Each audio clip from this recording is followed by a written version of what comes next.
Good day. Today is Wednesday, 18th March 2026.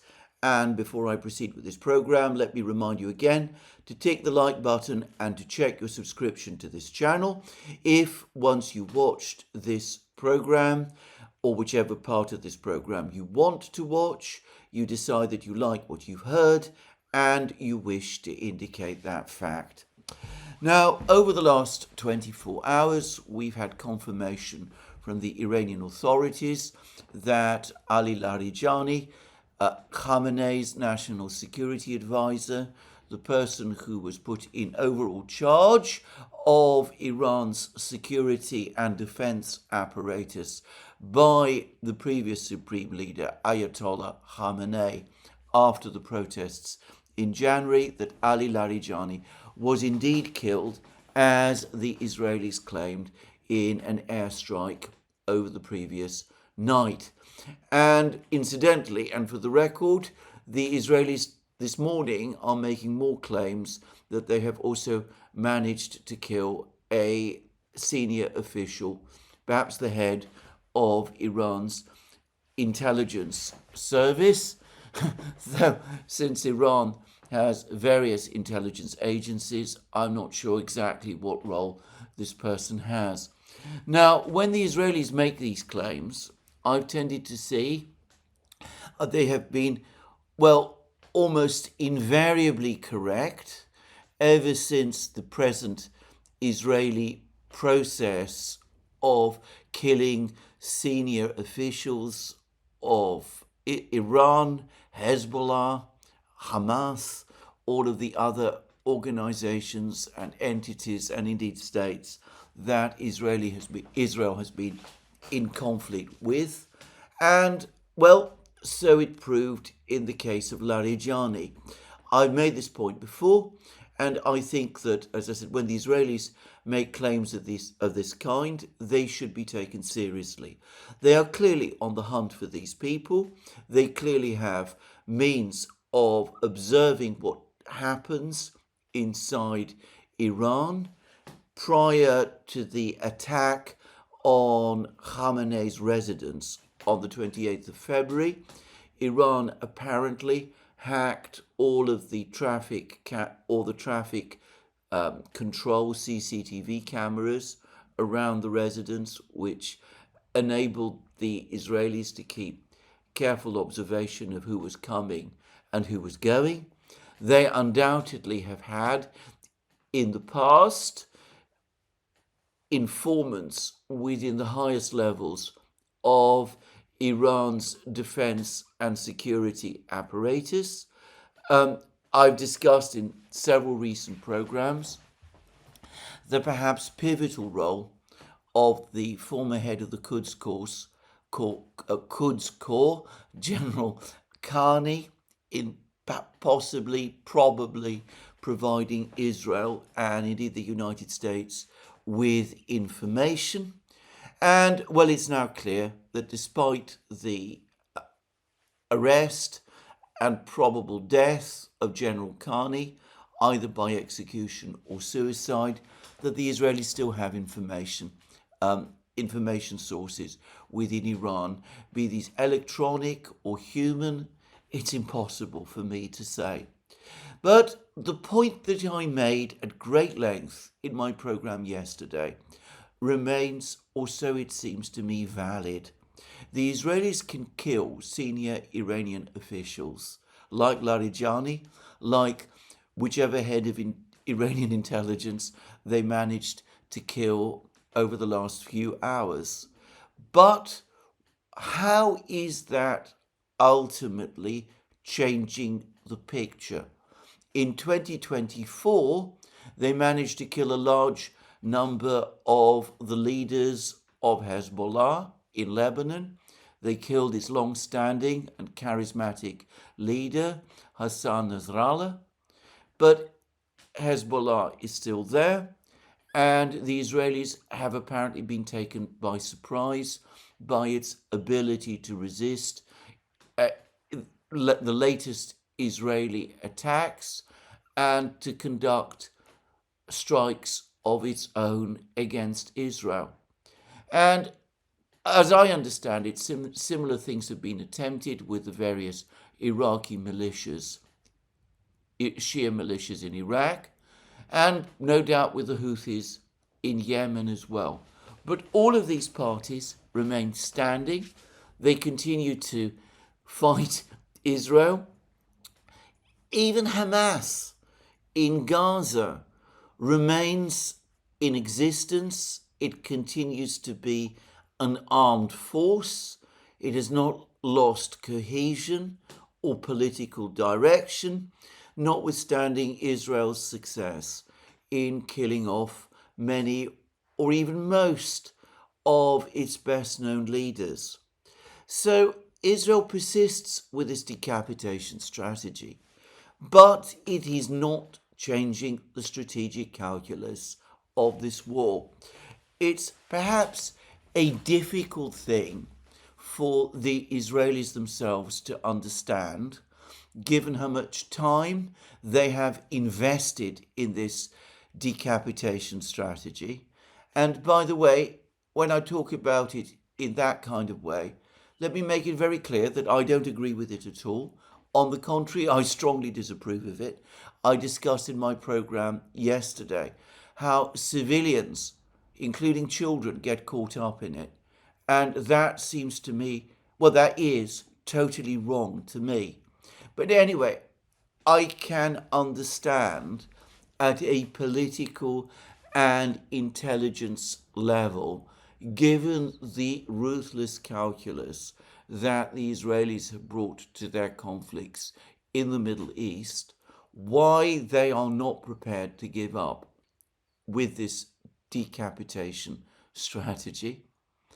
But it is not winning the conflict for them, at least not at the moment. Maybe a point will eventually be reached where there are no people in Iran who are able to take over and maintain Iran's cohesion in the conflict. But that doesn't seem to be true at the moment. In fact, it clearly isn't true at the moment, and it may never be.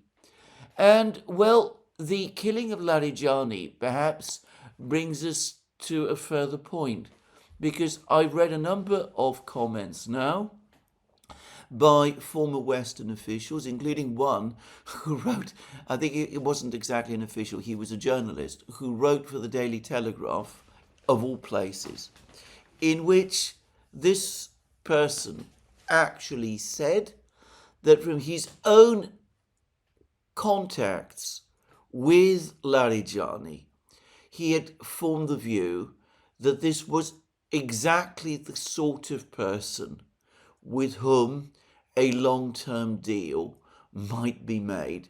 A deal perhaps like the JCPOA, which Larijani negotiated, and perhaps other deals also providing for limits in terms of the conflicts in the Middle East in the future. To be clear, I'm not suggesting that Larijani was any sort of moderate. I'm simply saying that he was not the kind of implacable, fanatical personality that people in the West far too readily assume all Iranian leaders to be. But, of course, eliminating him does remove from the scene an experienced negotiator, somebody who has conducted negotiations on behalf of Iran in the past, and there is no certainty that whoever replaces him, and that person, whoever he is, probably is already in charge in Iran at the moment. There is no certainty that that person is going to be more accommodating. It is far more likely that he will be less so. Killing leaders like Larijani, who perhaps might be more willing to conduct negotiations and replacing them with more hardline personalities, in terms of the strategic calculus, of course, makes little sense to me. Now, of course, there will be those who will say that one of the reasons why Larijani was eliminated was precisely because he might have been someone that might eventually have been prepared to engage in negotiations, and that there are people in Israel, perhaps Prime Minister Netanyahu, who want to close off that option. I know that is a widespread view. But that only works, and again, when I say works, to be clear, again, I don't agree with this whole approach at multiple levels. But this only works if the war against Iran is eventually won. Now, I've seen a number of articles. There was one, for example, by a man called Raphael Burr in The Guardian, a well-known commentator there, which says that whilst for the United States, the objective in Iran was regime change, for Israel, they would be happy with something significantly less: the collapse of Iran, the destruction of its entire political system, the destruction of Iran's ability to function as a state at all. All of these are things that Israel might settle for. If even that cannot be achieved, then destruction of Iran's military-industrial capabilities, its ability to conduct missile strikes against Israel, its ability to move forward with a nuclear weapons program, even that would be for Israel a significant achievement, and Israel would perhaps settle for that.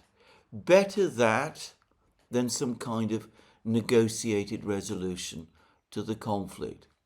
Well, plans to completely destroy Iran, in my opinion, would create vast problems for the entire region and ultimately for Israel itself. But putting those terrifying ideas to one side, ideas which I increasingly doubt are achievable, by the way. Iran has held together under the pressure of this war, so why assume that it is indeed going to break down in the way that some people believe? Putting aside that, it seems to me that for Israel, given how far this conflict has now gone, anything short of regime change would indeed be a catastrophic strategic failure. Again, I think people underestimate the speed with which industrial structures can be rebuilt. Missile factories can be revived. Missile capabilities can be restored. And if at the end of this crisis, Iran comes through with the same political system that it had before this crisis, but with a younger, more radical, more radicalized political leadership, then it seems to me that Israel's overall position has become far worse. Such a leadership, having survived the present crisis, would feel both angry and confident, and of course they might actually be prepared to go to places where the previous supreme leader, Ayatollah Khamenei, was never prepared to go, by moving forward with a nuclear weapons program. Now, on that point, about a week ago, I read on Naked Capitalism a long and very interesting article about the development of Israel's own nuclear weapons program, extending all the way back to the mid-1950s. And it was very interesting to see how many outside parties were involved. The French, the Belgians, all sorts of people participated in it at various times. The United States eventually also became involved, or so it seemed to me. But, well, all that was very interesting. Discussions also about the problems with the Dimona reactor, the fact that it is overworked and overused, that there are big question marks about what Israel does with the nuclear waste from that reactor. You can read the article itself on Naked Capitalism, and that will provide some possible answers to those questions. Now, that's the thing that interested me most and concerned me most was a claim, which I've never seen anywhere else before, that Iran has a long-standing relationship on nuclear weapons issues with North Korea, and that North Korea has tested 2 nuclear devices for potential eventual development by Iran. In other words, the Iranians have not conducted nuclear weapons tests on their own territory, but the North Koreans, by arrangement, have been doing it for them. Now, I want to stress, I don't know that that is true. I have no other information which confirms that. I don't know where the author of this article obtained that information from.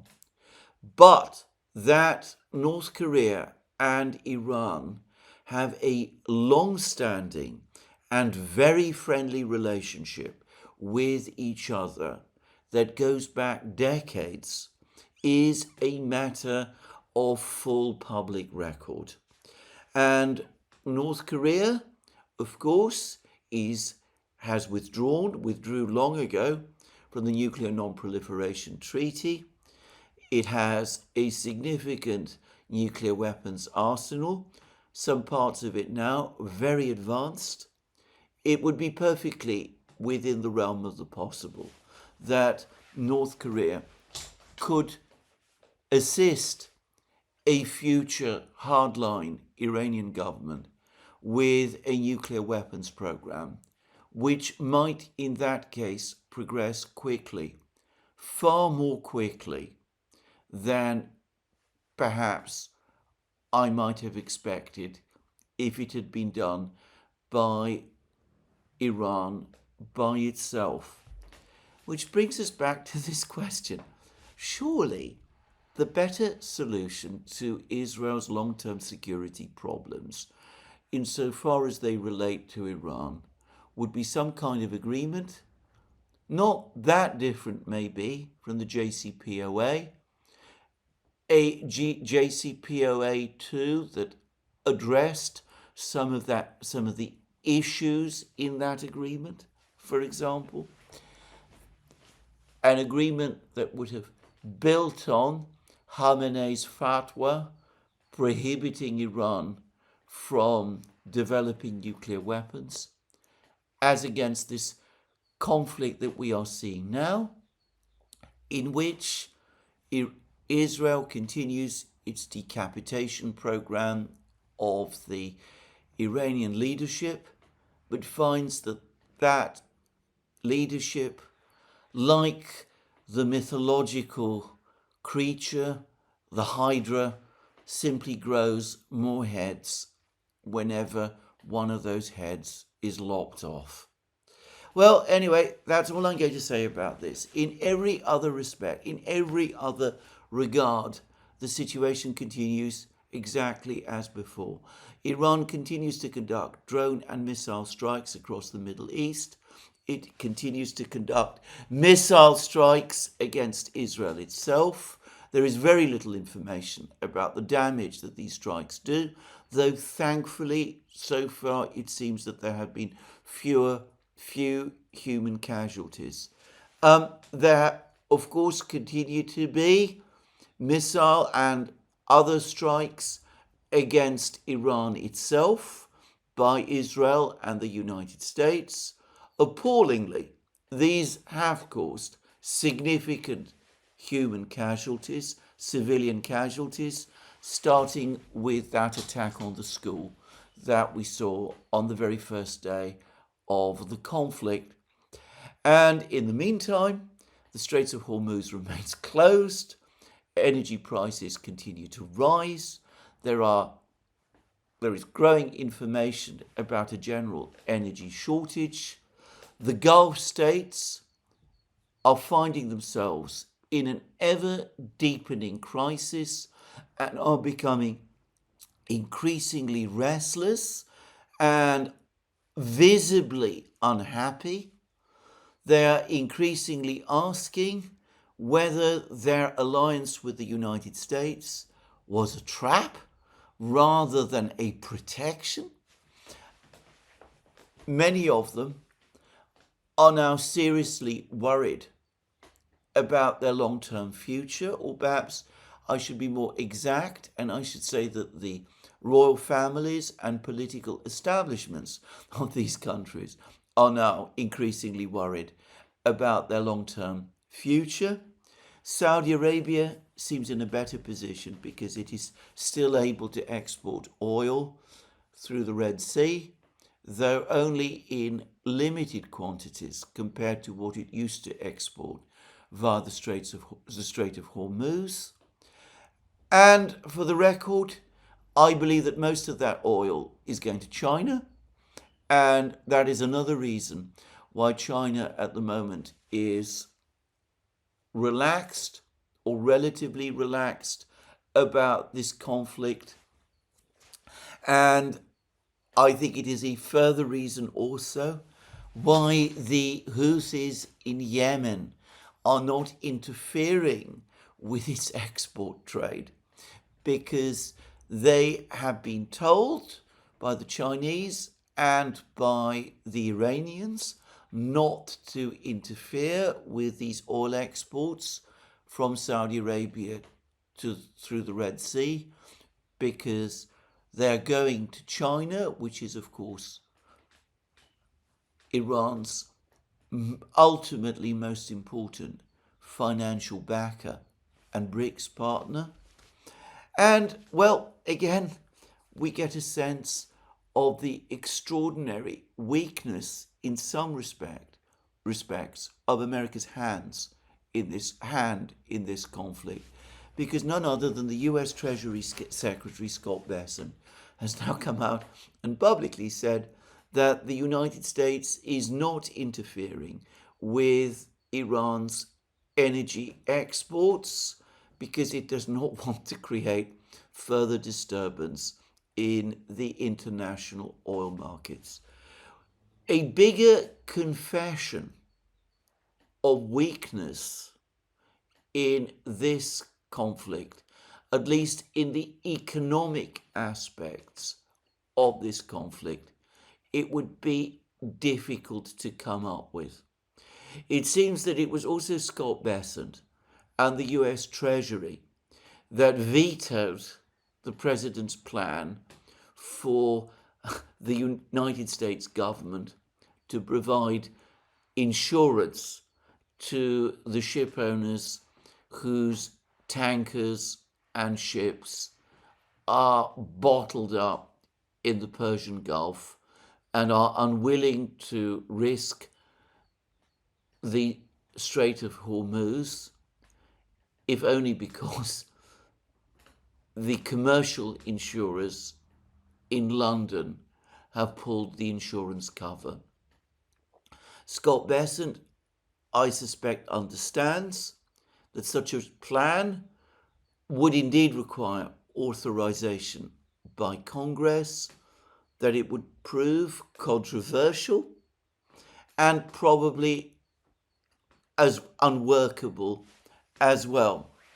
Incidentally, on the topic of Scott Bessent, it was he who seems to have had discussions with the Chinese in advance of Trump's previously planned trip to China at the end of this month. The word now is that the meetings did not go very well, that the Chinese did not prove especially helpful to the Americans on all sorts of topics, that the preparations for the trip weren't moving forward at all. And I've always said, and we on the Duran have always said, that Trump anyway would be extremely reluctant to go to Beijing and face Xi Jinping whilst he has an unresolved crisis with Iran, a crisis which is creating havoc in global energy markets and is threatening recession in the global economy, including, by the way, the US economy, and which is damaging, perhaps terminally, the president's own political position in the United States. Anyway, that's where we are in the overall picture.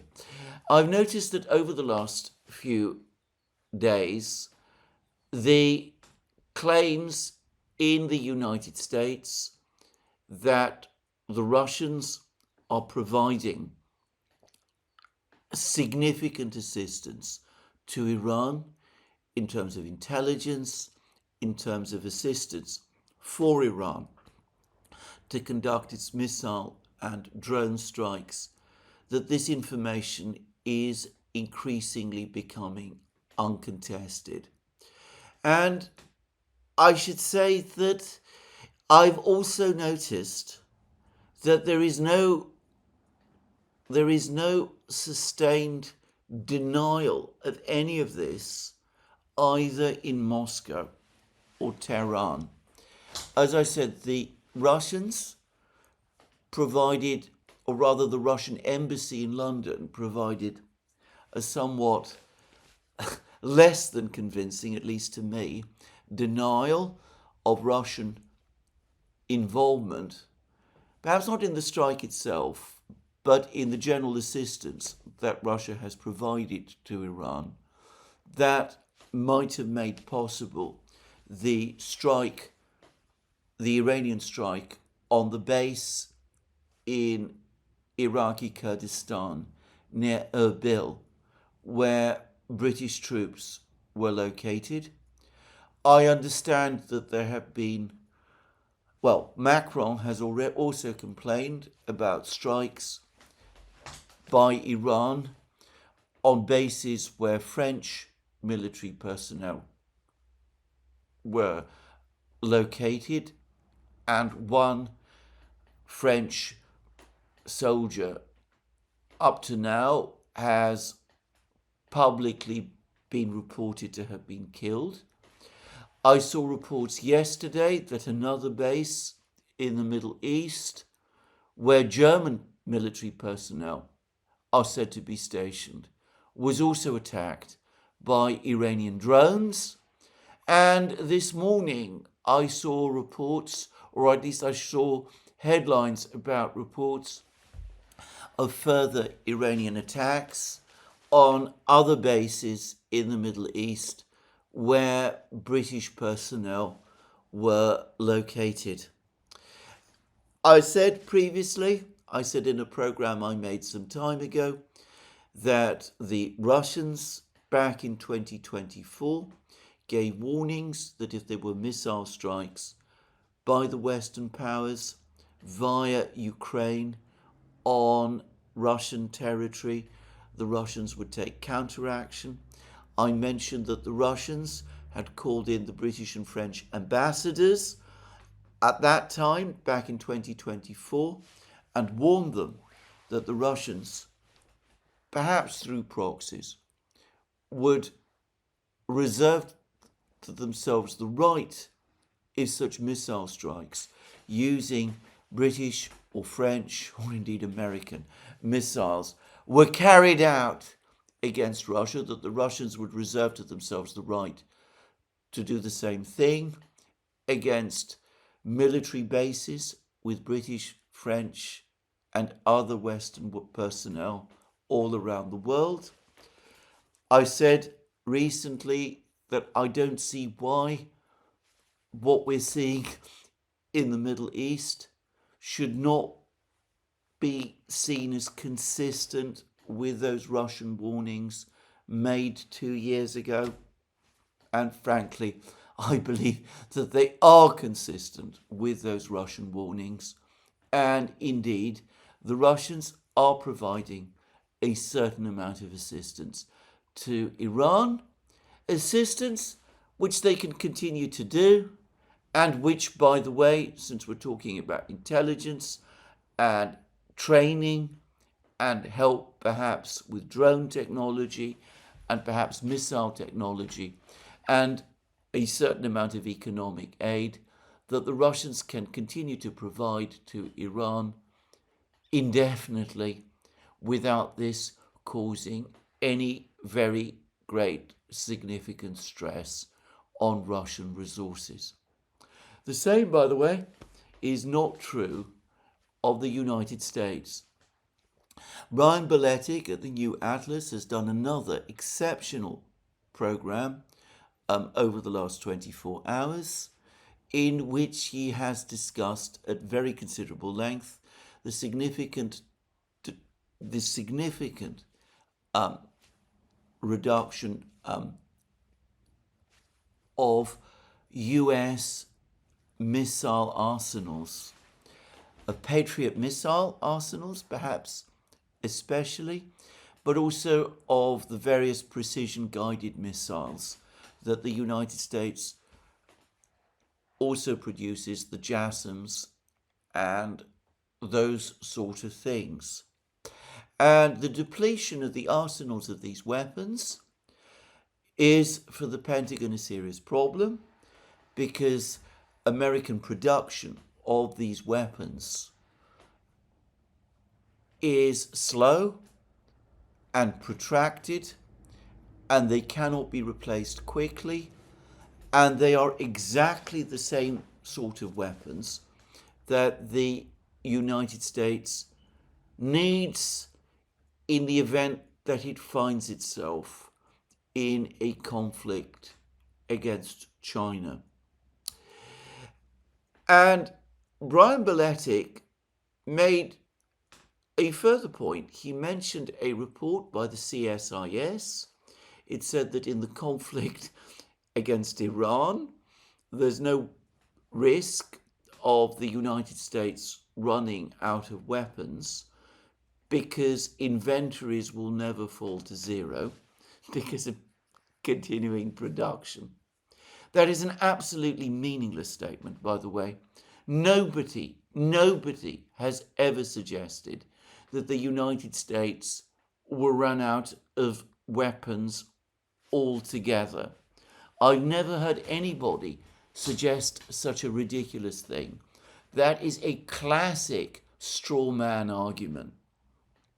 The question is not whether the United States has no Patriot missiles or Tomahawk missiles or JASSMs missiles or air-to-air missiles at all. The question is whether it has too few of these weapons to achieve its military goals. And, well, we're starting to see that process perhaps play out in the Persian Gulf, in the conflict against Iran. But more importantly, as even the CSIS in that same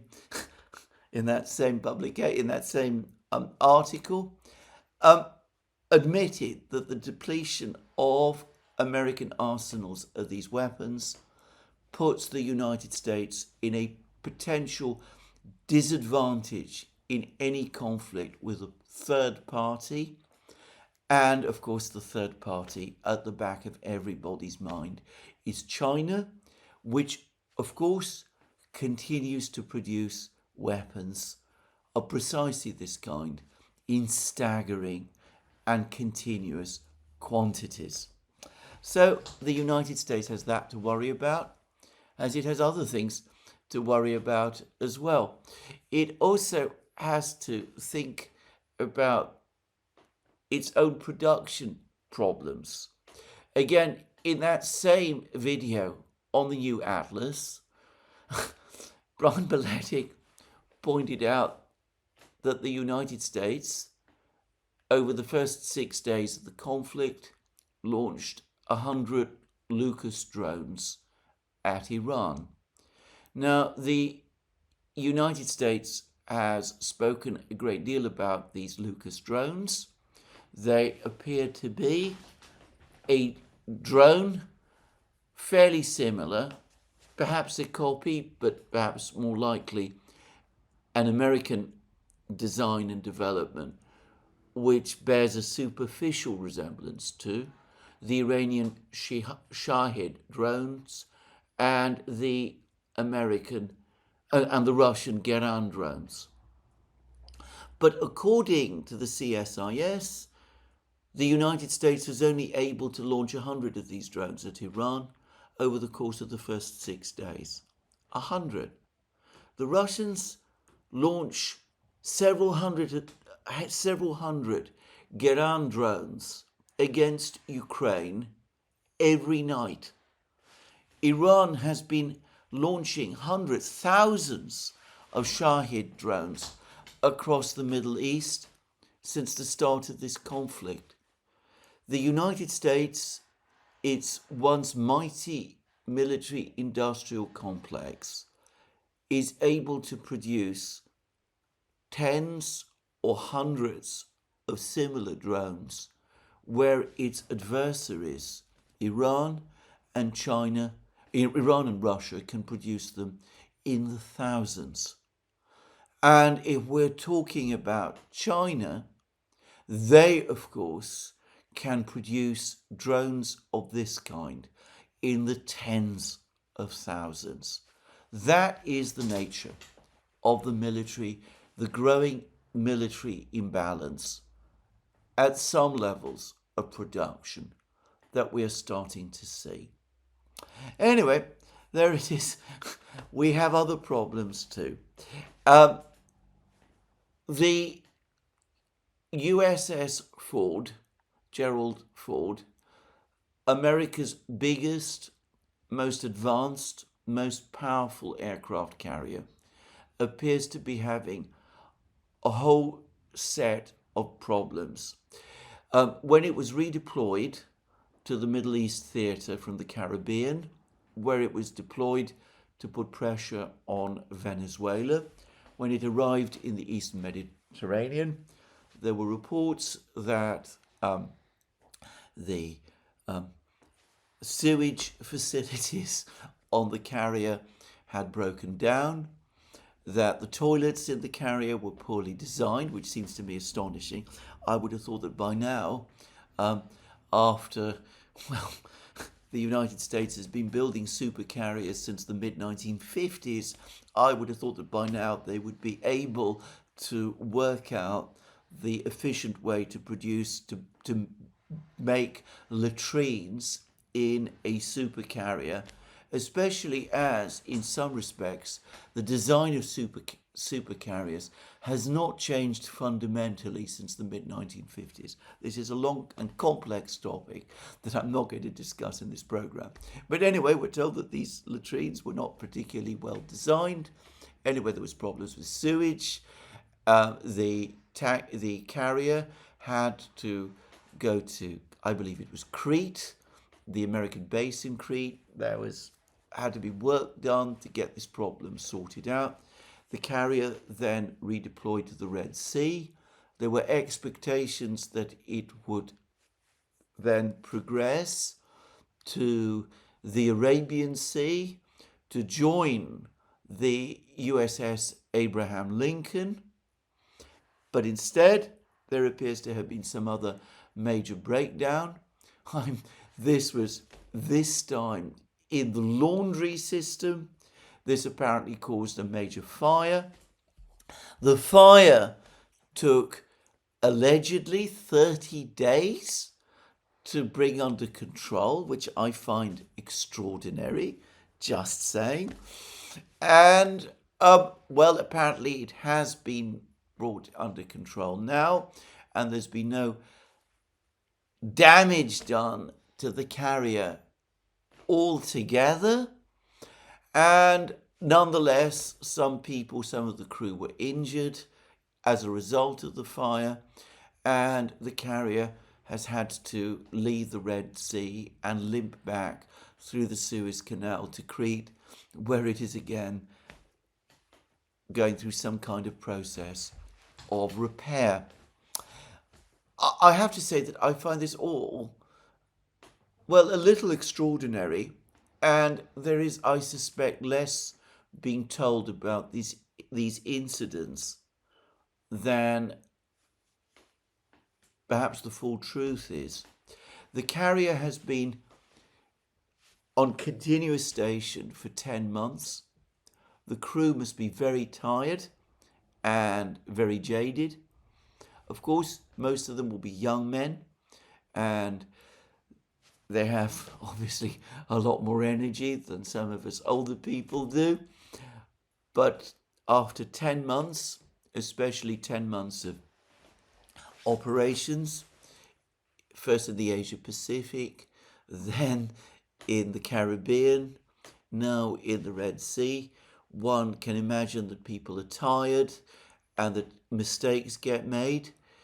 The ship itself, after 10 months of continuous operation, it's not surprising, given that we're talking about massive and very complex machine, well, that it's starting to suffer from wear and tear issues and maybe experiencing breakdowns. I have, however, read some reports. They are exclusively on social media.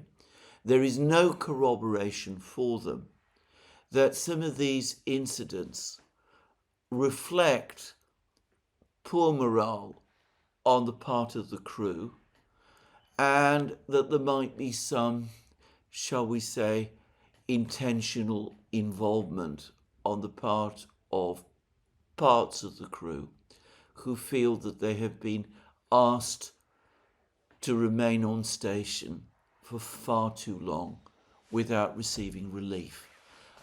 I am deeply reluctant to believe these claims.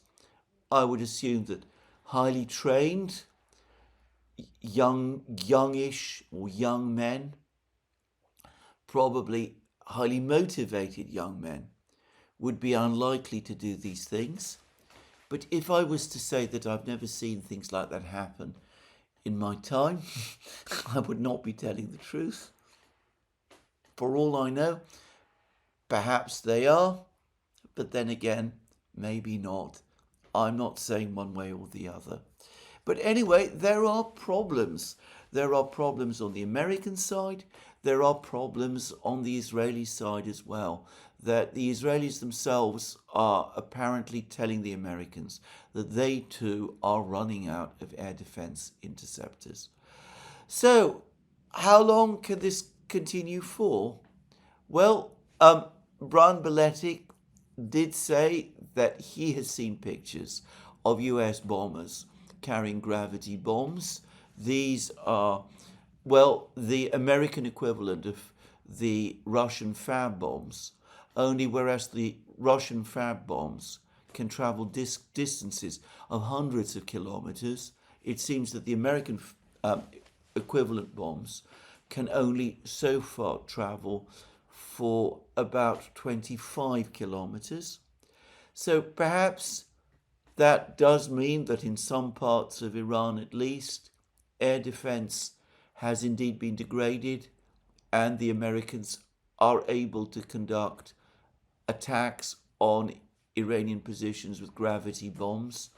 And the one munition, which I don't think there is any serious risk of the Americans running out of, is gravity bombs, just to say. But aircraft themselves, if they're continuously used, start to suffer from wear and tear issues. This is probably even more true of stealth aircraft, F-35s, which apparently have their own fragilities. At some point, we are inevitably going to see not just a reduction in the military tempo, but a sharp reduction on the military tempo. Already it is significantly below what we saw in the opening days of the war, but before long it's going to reduce below that too. Fewer weapons, personnel who are becoming more tired, airframes and other equipment that is beginning to run down and to suffer from breakdowns, all of that kind of thing.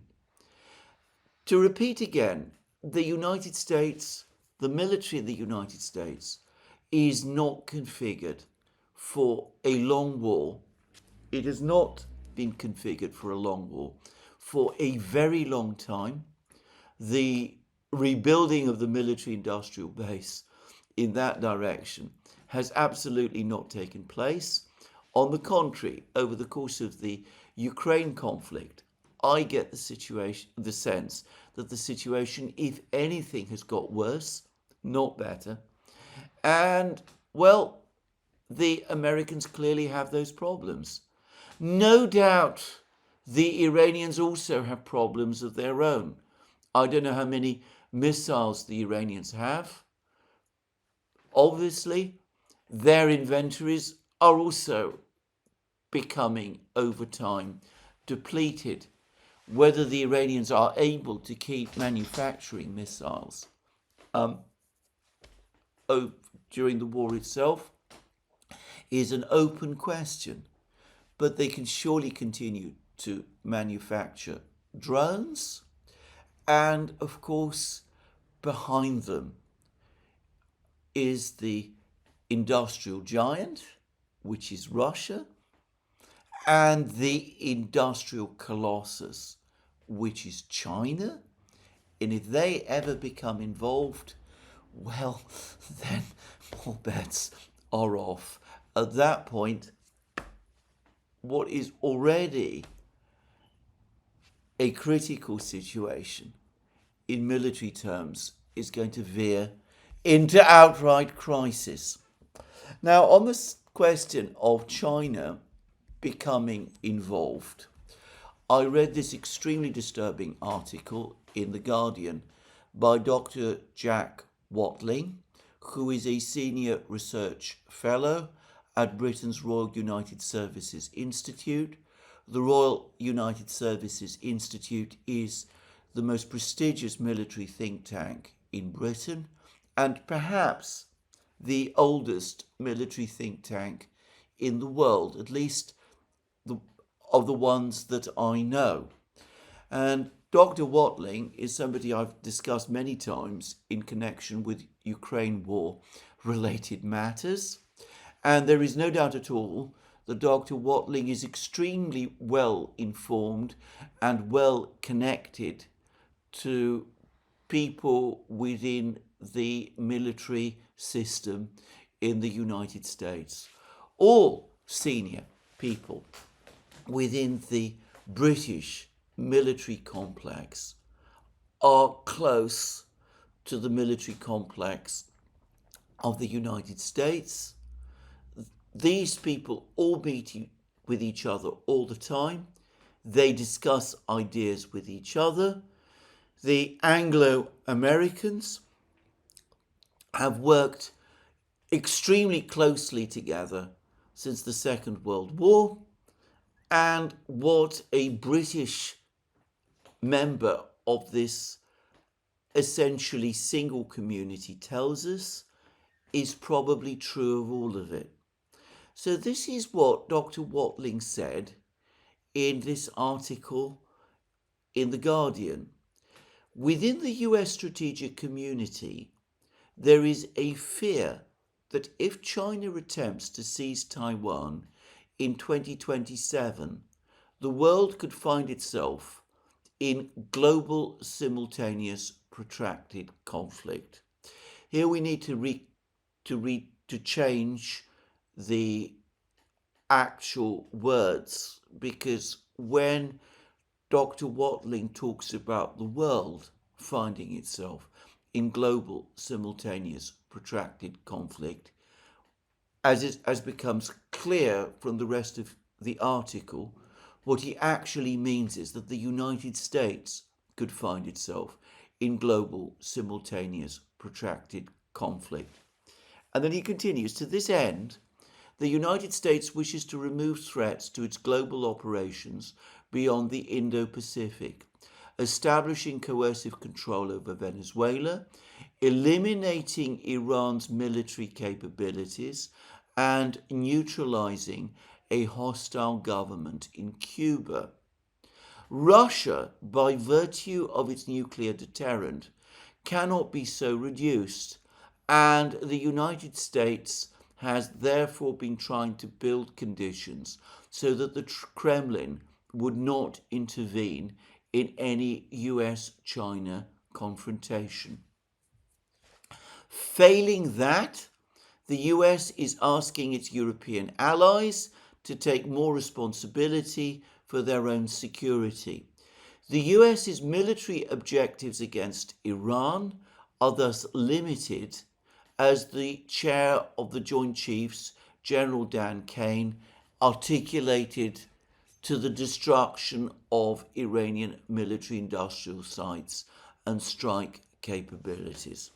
Then Dr. Watling goes on to say that US political objectives are far more ambitious, and those, of course, align more closely with the Israeli objectives that I discussed earlier in this program, which effectively amount to achieving regime change in Iran, which is the stated objective, the objective that President Trump stated at the start of this military operation. So here we have Dr. Watling coming along and saying to us that as far as the US military is concerned, all they want to do is to make sure that for a certain period of time, perhaps 2027, because that's when they expect a war with China to happen. 2027 is, of course, next year, to degrade Iran's military capabilities to the level that the United States doesn't have to worry about Iran as it takes on China in the Asia Pacific. Now, I have to say, I find all of this absolutely zany. The idea that Iran is going to start a war in the Middle East because there is a conflict between the United States and China in the Asia Pacific seems to me far-fetched, to say the least. Why the Iranians would put themselves at risk on China's behalf when China almost certainly has the capability to deal with the United States by itself, I cannot imagine. But I can believe that the American strategists, people like Elbridge Colby and others like that, might indeed be thinking in this way, though my sense is that since I mentioned Elbridge Colby, he doesn't actually agree with the current attack on Iran. He thinks this is a distraction from what ought to be the primary goal, which is to confront and contain China in the Asia Pacific. But anyway, if this is the objective, if this is the plan, then we can see that exactly the opposite is happening. Instead of the United States degrading Iran's military capabilities so that it can focus all its efforts on fighting China, what is happening is that the United States' own military capabilities are being degraded, even as China's are increasing. And given what Dr. Watling is saying, is it not then in China's interest to see that Iran remains standing, that Iran continues the war, so that America's ability to prosecute a war against China in the Asia Pacific degrades even further? Is it not also in Russia's interest too? The Russians obviously are going to reap whatever benefit they can from the higher oil prices, but at the same time they understand that there is now a crisis for Ukraine, that Ukraine is no longer able to access the weapons supply, the weapons flow from the United States that it previously could, and that this is in turn creating a major crisis for Ukraine. And well, on that, we have an article in the Daily Telegraph, appeared yesterday, by Joe Barnes. Zelensky's Don't Forget About Me tour exposes panic in Ukraine. Volodymyr Zelensky is visiting London on Tuesday afternoon for talks with Sir Keir Starmer and to deliver a clear message. Don't forget about me. The Ukrainian president was in Paris to meet Emmanuel Macron last week and in Romania for discussion on Ukraine's strategic direction. Earlier today, he met King Charles at Buckingham Palace. On Wednesday, he will fly to Madrid for talks with Pedro Sanchez, Spain's Prime Minister.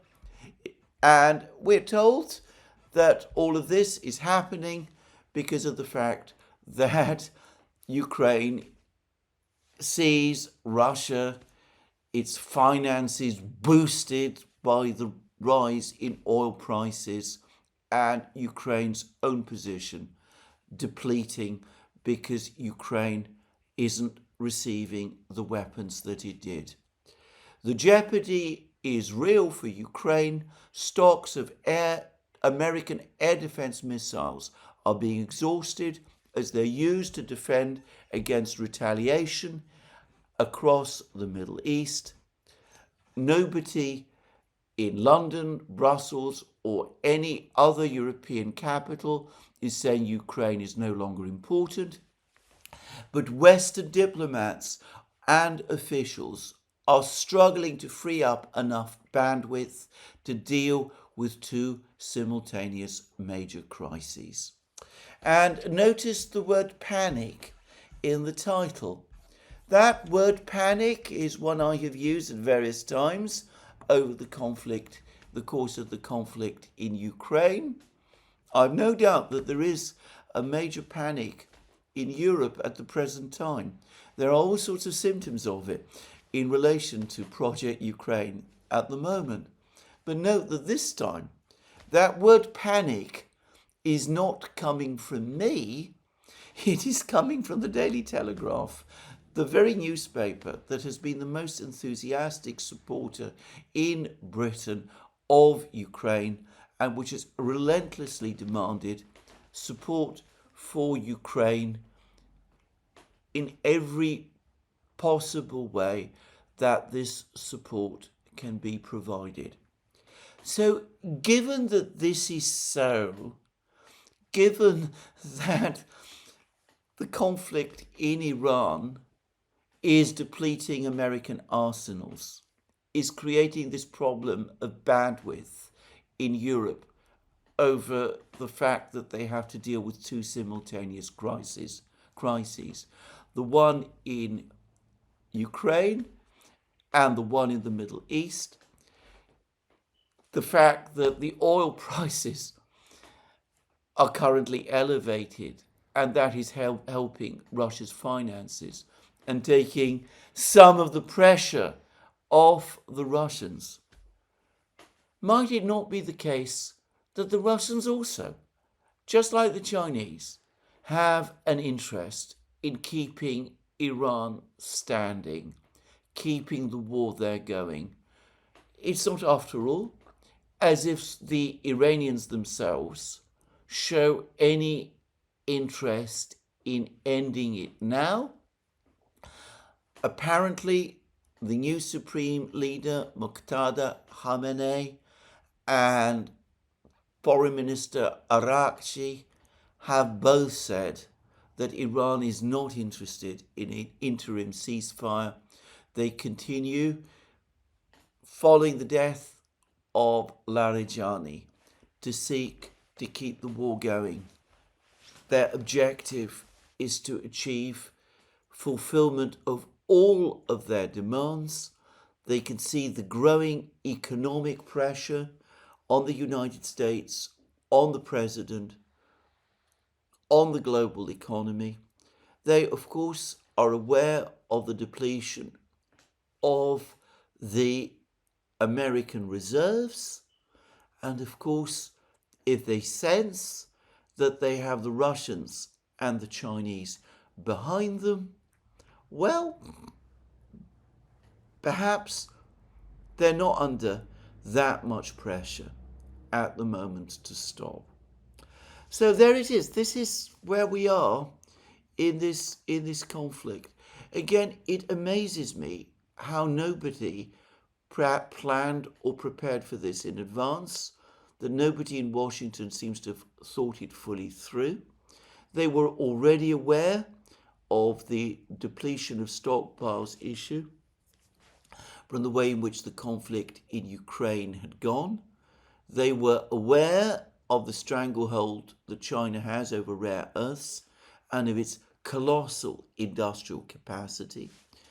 They should have been aware that Iran does indeed have a stranglehold over energy supplies through its control of the Strait of Hormuz. Everything seems to have been based on the assumption that if the supreme leader of Iran and his immediate circle of advisors was eliminated, that would create a power vacuum in Iran, which would be filled by people more favorable to the United States and to Israel as well. That plan has already gone wrong.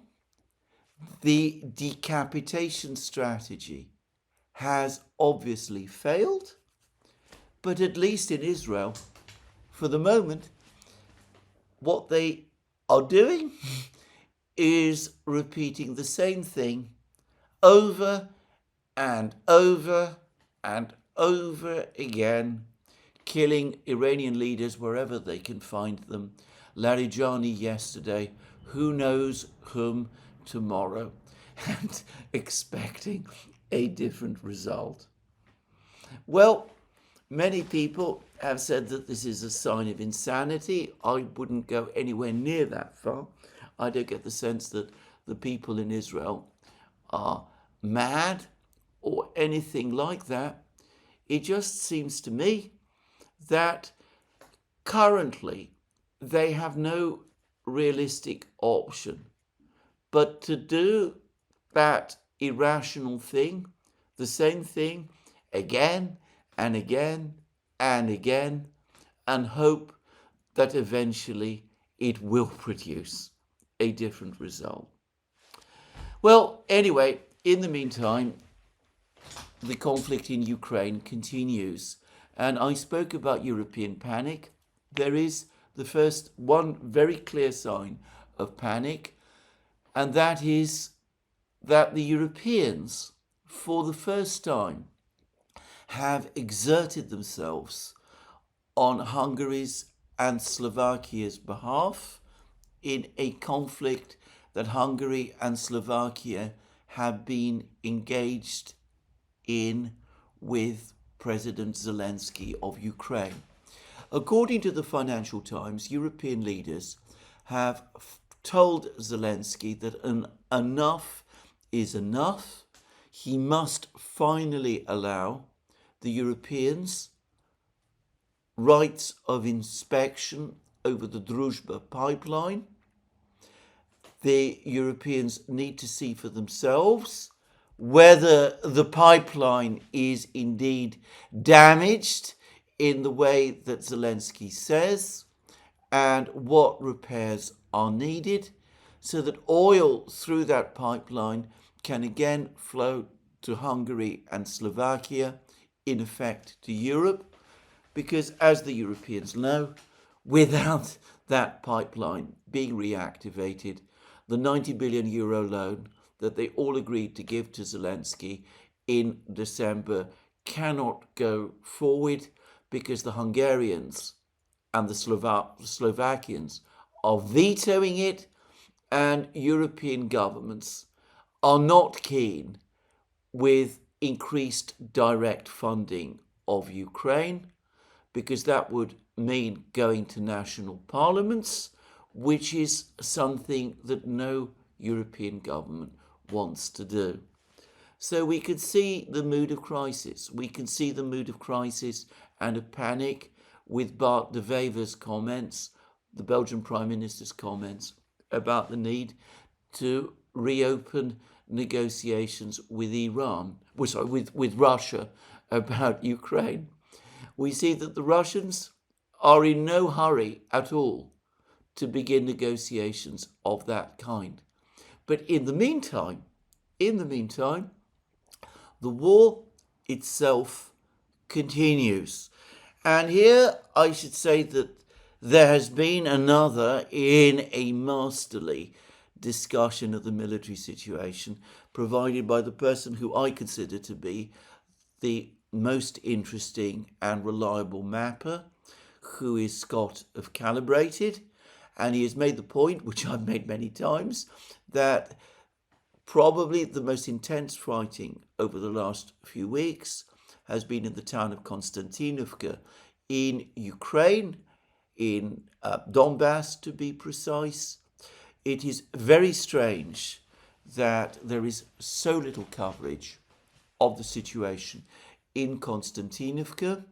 Like myself, Scott of Calibrated thinks that this is because around 80% of the information about what is happening on the ground in Ukraine reaches us, even us on independent media, from Ukrainian sources.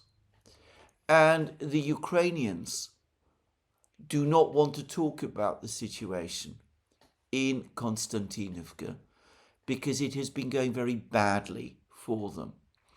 And Scott of Calibrated, I noticed, made exactly the same assessment as I have made, that most of the maps are wrong, that around 60% or more than half of Konstantinovka is now either in the grey zone or under Russian control. And of course this matches almost exactly what the Chief of General Staff of the Russian military, General Gerasimov, said the other day, which I discussed in my video yesterday. But Scott of Calibrated also said something else, which is perhaps even more important and even more striking, more so than any other commentator of the conflict that I know of, except in fairness, Stanislav Kaprivnik, Scott of Calibrated, has pointed out that in the fighting in Donbass, the major objective of the Russians is always to capture the high ground. And that is exactly what in Konstantinovka they have been doing.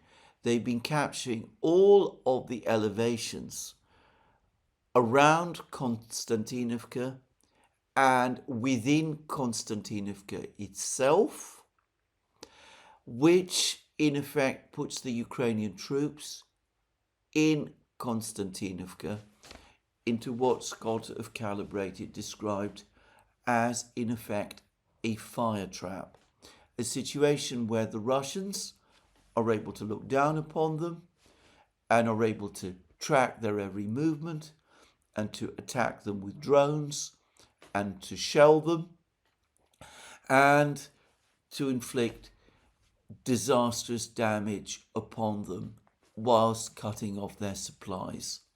I said a few days ago that it seemed to me that the Russian newspaper Radovka was talking about the emergence of a cauldron, in other words, an effective encirclement of the Ukrainian troops in the northeastern parts of Konstantinovka.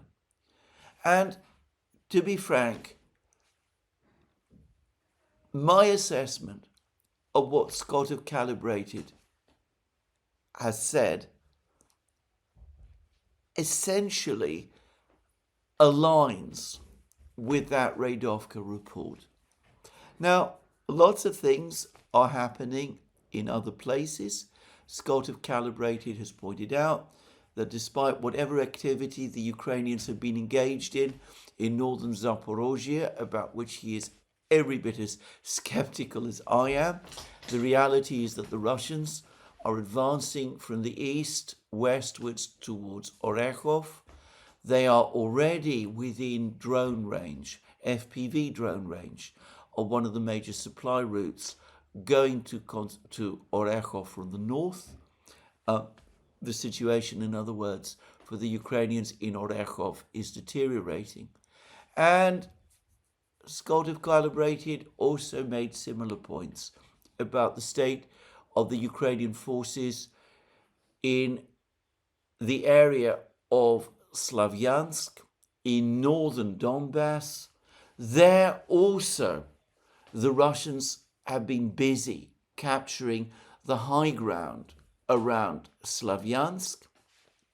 They are very close now to beginning the operation to capture the village of Rai Alexandrovka, which would place them in a position where they would be able to look down on the supply roads between Slavyansk and Kramatorsk.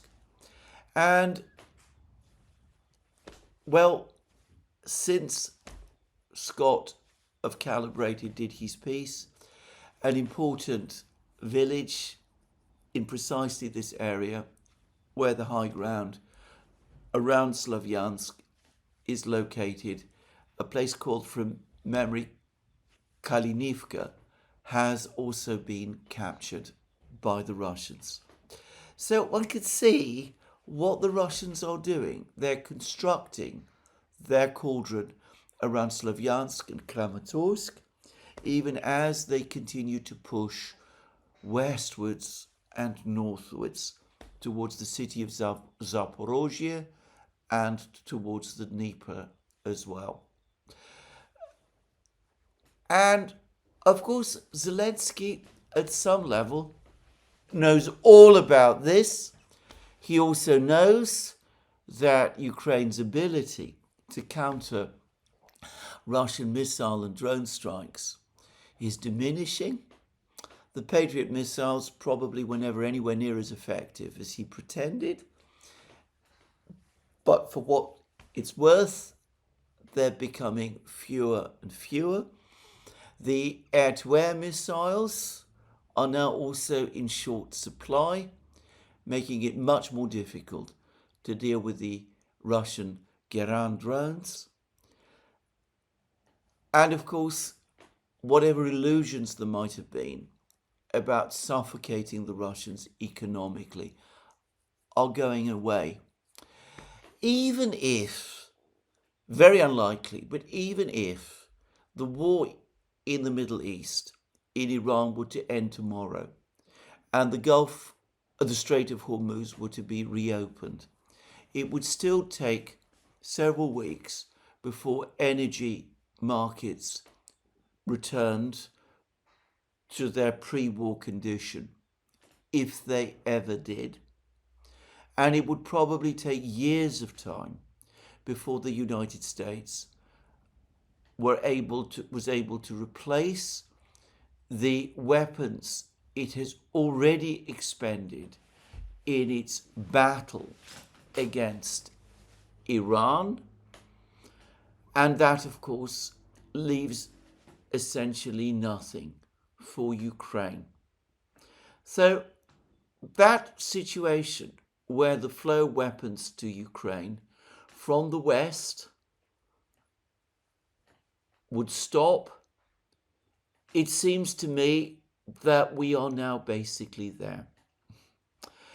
All before the Russian offensive after the spring thaw properly starts. Well, anyway, we will see. Now, before I finish this video, I want to briefly touch on Cuba. In that article in The Guardian that I spoke about, Dr. Watling spoke about how the US military wants to resolve possible areas of future conflict outside the Asia-Pacific region, which is why it no longer wants to see a hostile government in Cuba. Again, I find this borderline crazy. What can the present government of Cuba do which could seriously threaten the United States? Why would the current government of Cuba, with a very rundown economy and a very rundown military, want to challenge the United States on behalf of China? What would Cuba gain by doing so? I mean, it makes absolutely no strategic sense if this is what the strategic thinkers in Washington are thinking, which, by the way, they probably are, or at least some of them probably are. Then these are ignorant. These are people who are ignorant of strategic matters to the point of illiteracy. But anyway, let's run with that. Let's run with that. That this is why the United States is trying to suffocate Cuba economically, is trying to force the Cuban president to step down. It wants major changes and reforms within Cuba. And of course, it's been imposing its own oil blockade in order to achieve that objective. And the Cuban government, to my puzzlement, has apparently been trying to negotiate some kind of resolution with the United States. Well, a few weeks ago, I discussed how there'd been meetings between Russian officials and Cuban officials, including President Putin himself with the Cuban foreign minister, and how the Russians said that they were prepared to provide Cuba with oil, which is, of course, what Cuba is critically short of.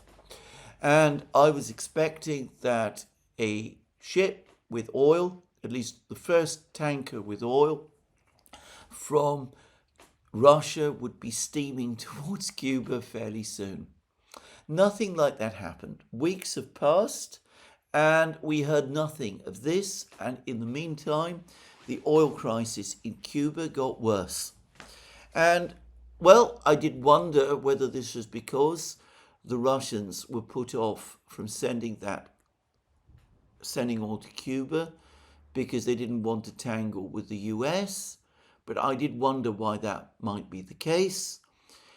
And in fact, it seems that the real reason, was that the Cubans were nervous about accepting oil from Russia because they thought that that might affect their ability to negotiate their preferred outcome, which was some deal with the United States. Well, perhaps there's been a change of sentiment about this in Cuba because it seems that Russian tanker, and this is a Russian tanker with flying the Russian flag, owned on the Russian merchant register with a Russian crew. Anyway, this tanker is now finally steaming towards Cuba, and it has 750,000 barrels of oil, which, if it reaches Cuba, it could provide to Cuba. Now, Cuba apparently produces around 30,000 barrels of oil a day and has to import around 70,000 barrels of oil. So it has run out. It has not been able to import oil for around 3 months. And it is critically short of imported oil, which is why we have this crisis, this energy crisis in Cuba at the moment. If this Russian ship reaches Cuba, then of course the oil, which is crude oil, will have to be refined, but presumably it would be refined and it would be available within about 20 days, and it would provide Cuba with, let's say, a sufficient supply of refined oil for around 10 days. Obviously, that could be stretched out longer if Cuba were to husband that oil properly. But it would still not be a long-term solution. Now, by my calculations, Cuba needs roughly 3.5 million tons of oil a year, 26 million barrels over an entire year in order to keep its economy functioning. Russia exports around 120 million tons of oil a year. The Russians can easily supply Cuba with all of the oil it needs. Cuba needs 3.5 million tons. Russia exports 120 million tons. The Russians would have no difficulty doing this, and I'm assuming that Cuban oil refineries created to refine heavy oil from Venezuela and previously from the Soviet Union can refine the heavier grades of oil, which is what the Russians export. So why hasn't this not been happening? Well, I'm going to make a guess, which is that the Russians obviously are not prepared, and made it very clear that they're not prepared to return to the arrangement that existed during the Brezhnev era, when the Soviet Union basically provided Cuba with its oil needs for free. It was Soviet economic aid to Cuba, not just oil, but other things, many other things in the 1960s and 1970s and early 1980s, which made it possible for Cuba to establish its free health system, its education system, to achieve all of the various things that the Castro government took such pride in. Obviously, the Cubans did this themselves, but they could not have done it without this underpinning of economic aid from the Soviet Union. Massive economic aid from the Soviet Union. Today's Russia is different. In fact, even the Soviets, after the death of Leonid Brezhnev, informed Cuba, the Soviet leader Yuri Andropov informed Cuba in 1983 that the days when the Soviet Union would continue to provide Cuba with free oil were coming to an end, and Cuba needed to adjust to that reality. But that doesn't mean that the Russians would not be willing to provide Cuba with its energy needs. The thing is that the Cubans would have to make concessions too. And they would have to be significant economic concessions. The Russians might, for example, want a major slice of Cuba's nickel industry, its tourist industry, various other industries.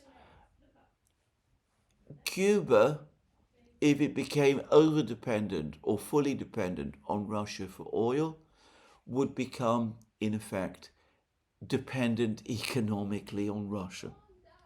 Even more, perhaps, than it was when there was the relationship with the Soviet Union. And I understand that a country like Cuba that has wished to resist outside dominance, that has fought so hard for its independence, might resist doing that. But what choice does it have? If Cuba accepts American offers, then of course whatever achievements were achieved under the Castro period, the health system, the education system, all of those things, would presumably, in fact, would undoubtedly be rapidly dismantled. If the Cubans want to preserve those things, the Russians are not going to object to them. They will want all kinds of other things. But probably that is the choice that the Cubans would make. I do not believe that the Americans, the United States, especially in conditions of a global energy shock, are going to go out and try to stop Russian tankers in the Atlantic bringing oil to Cuba. Doing something like that at this particular time could only increase energy prices still further, and I think that that is the very last thing that the president and his officials want. So there is this opening. The Cubans, it seems to me, ought to swallow what no doubt for them is a bitter pill, and they ought to take it. Whether they will, of course, is a completely different matter. We shall have to wait and see. Anyway, this is where I'm going to finish today's program. Let me remind you again, you can find all our programs on our various platforms, Locals, Rumble, X and Substack. You can support our work via Patreon and Subscribestar, and by checking our shop, links under this video. Last but not least, if you've liked this video, please remember to tick the like button and to check your subscription to this channel. That's me for today. More from me soon. Have a very good day.